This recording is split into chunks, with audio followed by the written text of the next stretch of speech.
Welcome to There is a Method to the Madness. My name is Rob Maxwell, and I'm an exercise physiologist and personal trainer. I'm the owner of Maxwell's Fitness Programs, and I've been in business since 1994.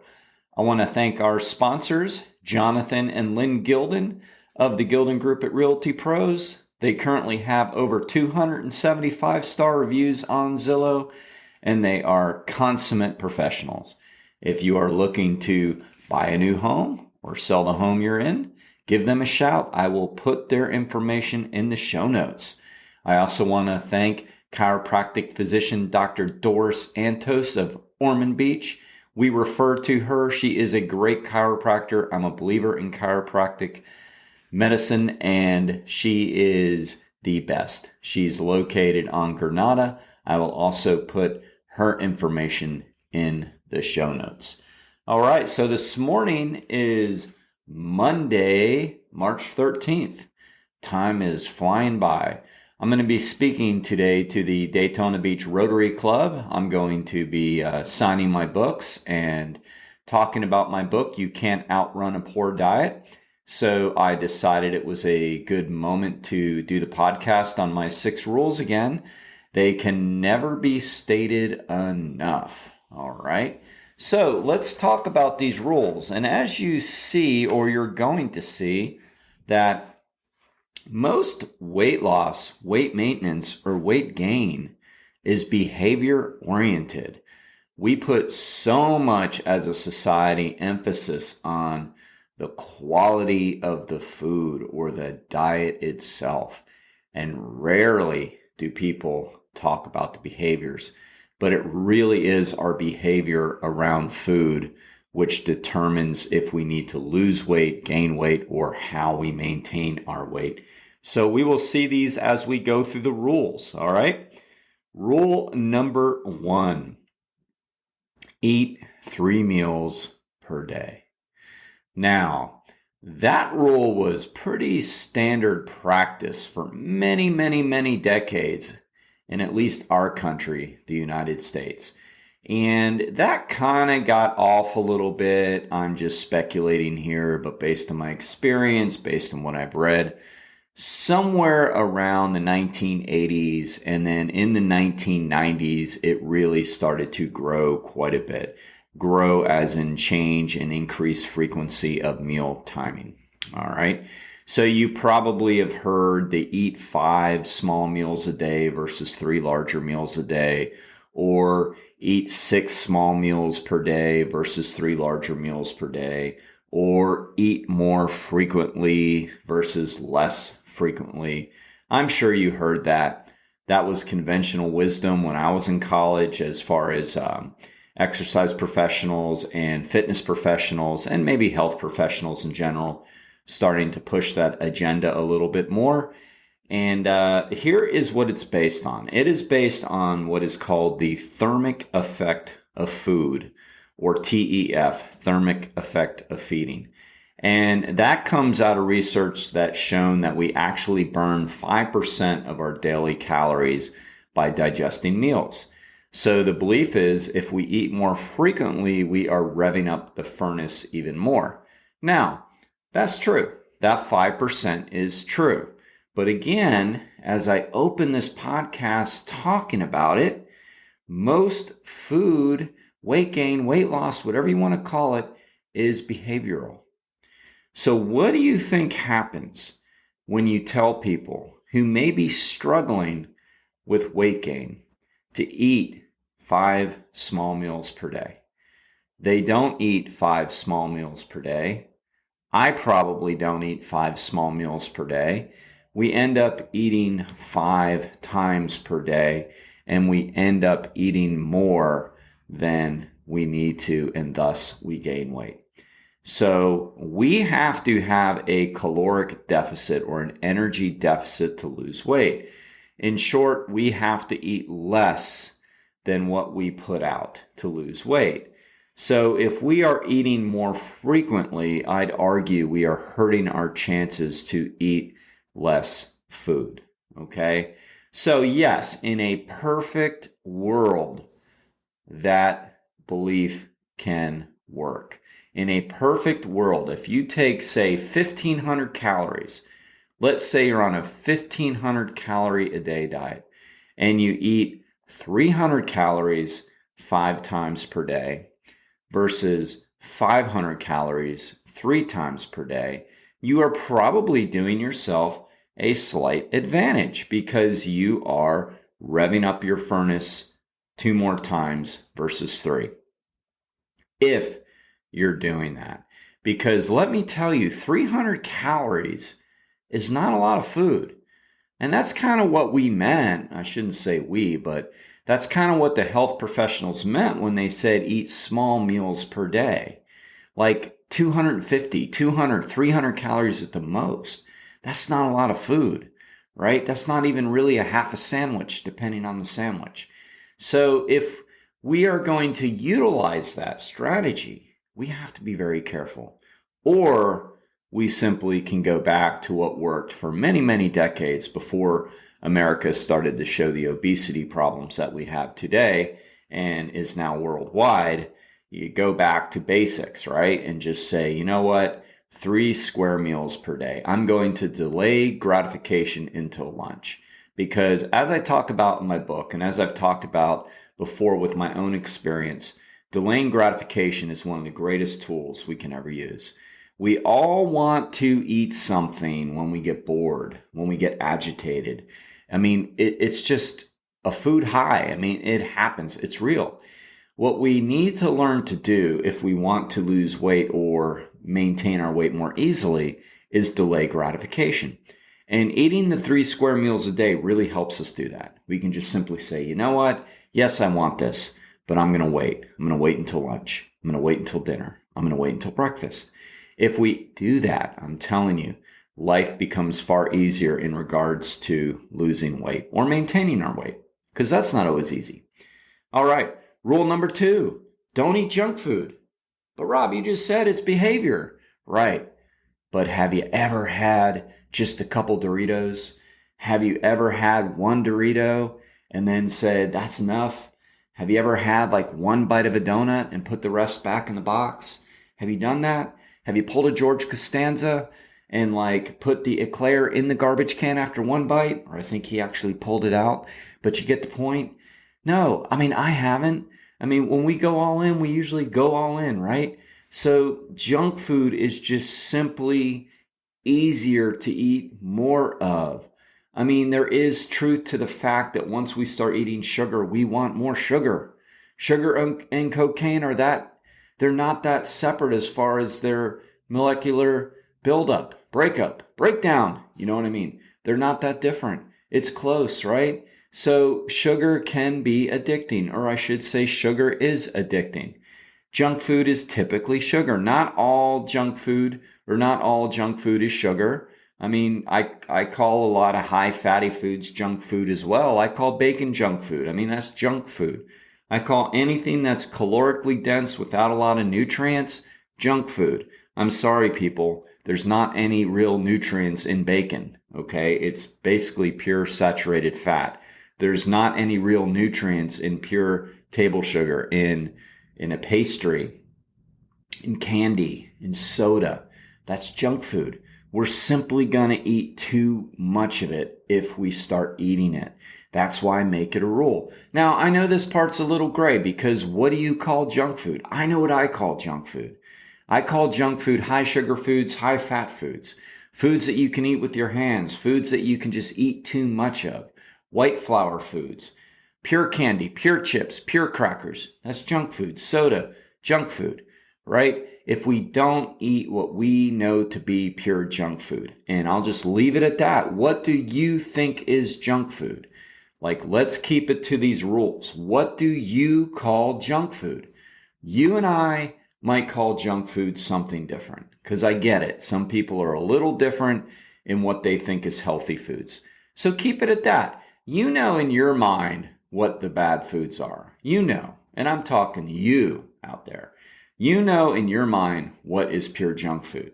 When I was teaching sports medicine, one of the things I used to do when I taught the nutrition class is I would tell students to go out into the hallways and find some students eating or drinking junk. It could be a bag of potato chips or a Coca-Cola or a Dr. Pepper or something like that. And I told them, obviously to not pick anybody who looked grossly overweight or anything like that. I didn't want them to think it was, picking on a overweight person, because that really wasn't the point, because everybody eats junk food. I mean, I don't care what you look like. I see people eating junk food everywhere, right? Thin, overweight, obese, too thin, whatever. We eat too much junk food in this country. It's not good for us no matter what. I don't care if you're overweight. So anyway, I would send them out into the hallways to go find some pure person out there who is going to now be brought in front of the class, right? So they would, and they'd come back with somebody carrying a bag of Cheetos or a Coca-Cola or something like that. And I would keep the environment friendly. I wasn't trying to embarrass anybody. And I'd say, hey, one simple question. Do you know that what you're eating or that what you're drinking right now is junk and not good for you? And always, every time I did this over 10 times, they said, yes. But you're choosing to drink or eat it anyway. Yes, I am. Okay, thank you very much for your time. I'd lead them out the door. The whole point was, we know what is junk. A lot of times, a lot of people fall back and blame and say, well, nutrition people change their mind all the time on what's good for you and what's bad for you. It's like, okay. But, I'm showing you that most people know what they shouldn't be eating, and most people eat it anyway. All right. So even if you just adopt these rules for a short period of time, just say, for now, I'm not going to eat junk food, whatever that means to me. Rule number 3, don't eat seconds. If you talk to people worldwide about the American diet, and people that go to Europe, or Americans that go to Europe and eat a European diet for a short period of time, both camps say the biggest difference is portion control. That our portions over here in the United States are huge compared to other parts of the world. And when Europeans come over here, they say, oh my goodness, what are you guys doing? And when we go over there, we're noticing smaller plates. So don't eat seconds is a way around that. Just think to yourself, I'm going to have enough right now. I'm going to have a portion of food, and I'm not going back. Those all-you-can-eat buffets. I mean, think of that. It would be so interesting. I don't know how we would do it, or if we could do it. Probably can't do it. But wouldn't it be kind of cool to see the actual caloric input from your average person that uses a buffet at Sonny's or Dustin's or any of those types of places? Could you imagine? My guess would be 3,000 calories. That's what I would guess. And you might be thinking, you're crazy. No way. Easily. I mean, you don't realize how much food you put down when you're eating high fat, high sugar foods. It's crazy how we can do it in a short period of time. We don't start to feel full for around 10 minutes or so. So we can do a lot of damage in 10 minutes. So if we want to lose weight, not one, we have 6, but another rule we can follow is don't eat seconds. Simply put some protein on your plate, put some carbs on your plate, put some fruits or vegetables on your plate. That's it. Leave it at that. Go back to my main rule that overrides every one of these rules, or overrides is a terrible way to put it, works with all these other rules, and says delay gratification. Next, don't eat dessert. Why? Well, if you eat dessert, you're kind of eating seconds. You're going back for more. And if you eat dessert, you're probably eating junk food, which I already told you not to do. I mean, how many times is dessert a cup of broccoli? How many times is dessert a little bit of fruit? I mean, maybe, but most of the time dessert is cake, candy, ice cream, right? Now look, I'm a violator of that rule here and there. Like, I like to have a little treat after my meals, but you know what? I mean, I'm maintaining and doing all that I need to do all of the time. And I'm just saying this for transparency. That's the only reason. I believe 100% that if you want to lose weight, you should not eat dessert. You should leave it at your 3 square. and leave it there. But I am saying that once you get there, and this is just from my experience, if you have a little bit of something that will just keep you from eating in between, then go for it. I have a good friend. I haven't seen much of him over the last 5 years or so, but he was a good friend, and we used to bike together. And I know for a fact, because I would go in and see him, he owned a bike shop. And after his lunch, he would always have 3 small Chips Ahoy cookies. He was in great shape. He was muscular. He was a good cyclist. He's in great shape. And he would have his 3 Chips Ahoy cookies because that just worked for him. All right. So in all transparency, I have seen that work a little bit. But for now, if you're trying to lose weight, don't eat any dessert. Okay. Next, don't drink your calories. That's mostly towards soda and pure Gatorades. Don't drink them. They're pure junk. Soda is pure junk. It's made with high fructose corn syrup. It is pure junk. Don't drink it. If you're trying to lose weight, don't drink it. You're going to drink a 20-ounce Coke. That's 240 calories. I think you're better off to drink a little bit of water or have some tea, have some herbal tea, something like that. Don't drink pure Gatorade if you're trying to lose weight. I see that all the time. I see people at the gym and they're saying, well, I want to do something healthy. Like, okay, I understand because we do associate Gatorade with health because we see it with sports and all that. But the bottom line is Gatorade is really no different than soda. It is pure 100% sugar. That's all Gatorade is. Now, if you are an athlete and you're training outdoors and you want electrolytes, they have very low calorie electrolyte drinks, like even Gatorade makes some. But there's better, more pure products that are better to use for hydration, which only literally have 4% glucose versus 100% the rest electrolytes. That's okay. But don't drink Gatorade. Don't drink soda. It is pure, empty, calorically dense calories. All right? Eat a balanced diet. Do you remember when we were young? If you're my age, I'm 57, so us Gen Xers or maybe even boomers, that's probably stops there. I think after that, the diets changed dramatically. But we had the basic 4 food groups, and then it got all screwed up in the 1980s with the food pyramid. And then it got even worse with my pyramid. So that was the government agencies trying to step in and help. And all they really did was create a hindrance because prior to that, we simply ate the 4 food groups and that worked really, really well.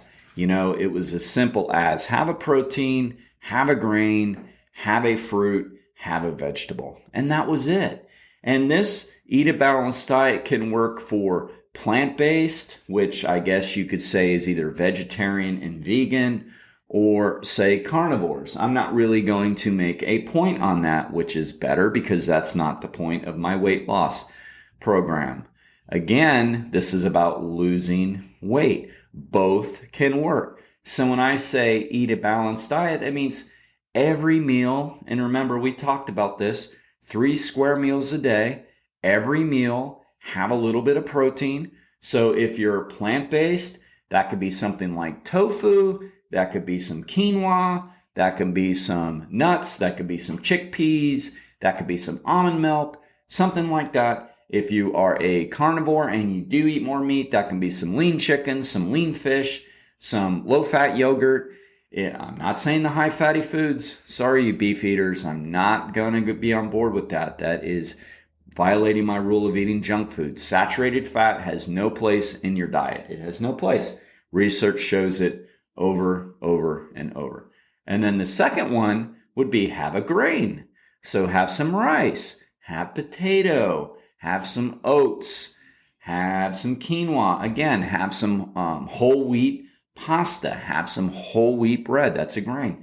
Have some vegetable. So green beans, broccoli, carrots, whatever, have some. And have a little bit of fruit, perhaps. Now, you don't have to have both fruit and vegetable. It kind of depends on the meal, right? Just because we do eat based on our traditions most of the time. So if it's morning time, maybe we have a little fruit. And if it's lunch and dinner time, maybe we have a little bit of vegetable. But that's a balanced diet. And try to eat nutrient-dense foods for our balanced diet.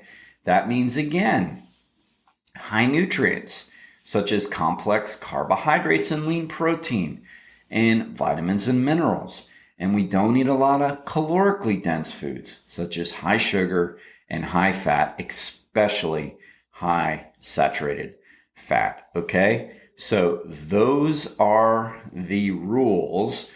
And if you follow them, you'll lose weight. You really, really will.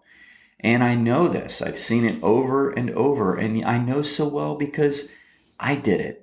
I came upon these rules when I was 17 years old and overweight in high school, and just decided, you know what? I don't want to do that anymore. I don't want to be overweight anymore. I want to be healthy. I want to be fit. I want to do what I thought normal people were doing. And that's how I came up with them. I thought, what does your average normal healthy person do? And when I looked around, that's what they were doing. They were eating 3 square meals a day. They weren't eating between meals. They weren't eating junk food. They weren't binging and eating seconds. They weren't going back for desserts. They didn't drink Coca-Cola and Pepsi and Big Gulps and Slurpees and Frappuccinos and all that crap. And they ate balanced. They just didn't eat out of a bag, like a bag of chips or a bag of pretzels or a candy bar, protein bar, which is really just a candy bar. No, that's not what they did. So I know it absolutely works. All right. And then through all of my graduate studies, I confirmed that my rules are right. So it's a win-win. All right. So I tell you what, this is what I want you to do. Until next time, follow my rules and be max fit, be max well.